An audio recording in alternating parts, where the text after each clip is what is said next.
Hey everyone! Want to fix passive voice misuse in your writing? Grammarly makes it easy. Here's how.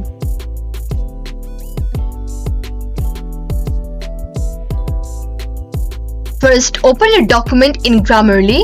As you type, Grammarly will automatically highlight any instances of passive voice. This will typically be underlined in blue. If you are using a premium version of Grammarly, then you can simply click on the highlighted text to see Grammarly suggestions. Often, Grammarly will recommend converting the passive voice into active voice for clearer and more direct writing. Click on the suggestions to apply the changes.